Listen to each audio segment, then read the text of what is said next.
வணக்கம் நண்பர்களே, முக்கியமான சில செய்திகளை இந்த பதிவில் பார்க்க போகிறோம். 6 தொகுதிகளுக்கு பை எலெக்ஷன் வரப்போகுது. எலெக்ஷன் கமிஷன் எப்போ வேண்டுமானாலும் எலெக்ஷன் டேட்டை அறிவிக்கலாம்.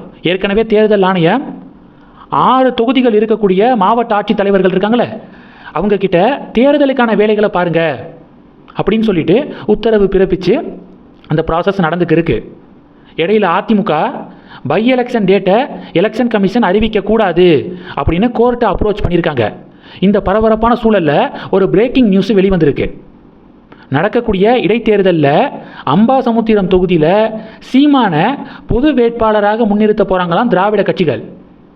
சமீபத்தில் தான் திருவாரூரில் நடந்த ஒரு திருமண நிகழ்ச்சியில் மு.க. ஸ்டாலினும் சீமானும் சந்தித்து பேசிக்கிட்டாங்க. இந்த சந்திப்புக்கு பிறகு தான் இப்படிப்பட்ட ஒரு செய்தி வெளிவந்திருக்கு. பொது வேட்பாளராக சீமான் முன்னிறுத்தப்பட இருக்காராம். அதிமுக சப்போர்ட் பண்ணுவாங்களா இல்லையா அப்படிங்கிறத பொறுத்திருந்து பார்க்கலாம். இது ஒன்று. ரெண்டாவது என்ன பார்க்க போகிறோம்? தமிழ்நாடு அரசின் டெல்லி சிறப்பு பிரதிநிதியாக வெங்கட நாராயணா நியமிக்கப்பட்டிருக்காரு அப்படிங்கிற தகவல் கிடச்சிருக்கு. யார் இந்த வெங்கட நாராயணா தெரியுமா? சிஎம் விஜய் நடித்த ஜனநாயகன் படம் இருக்குல்ல, அதை ப்ரொடியூஸ் பண்ண ப்ரொடியூசர், தயாரிப்பாளர்.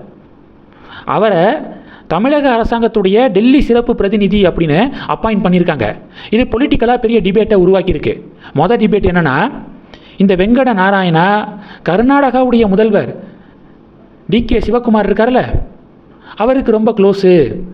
அவரை தமிழக அரசாங்கத்துடைய பிரதிநிதியாக போட்டால் மேகதாது விவகாரத்துலலாம் எப்படி அவர் நியூட்ரலாக நடந்துக்குவார் அப்படின்னு சொல்லிட்டு எதிர்க்கட்சிகள் கேள்விகளை எழுப்புகிறாங்க.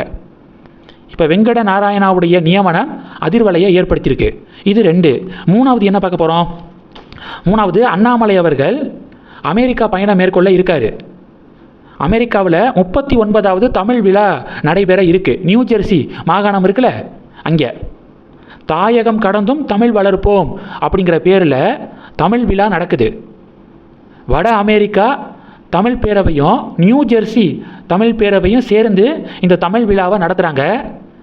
இதில் சீஃப் கெஸ்ட்டாக அண்ணாமலை அண்ணனை கூப்பிட்ருக்காங்க. அதில் பங்கேற்க அண்ணாமலை அவர்கள் அமெரிக்கா பயணம் மேற்கொள்ள இருக்கிறார் அப்படிங்கிற தகவல் கிடச்சிருக்கு.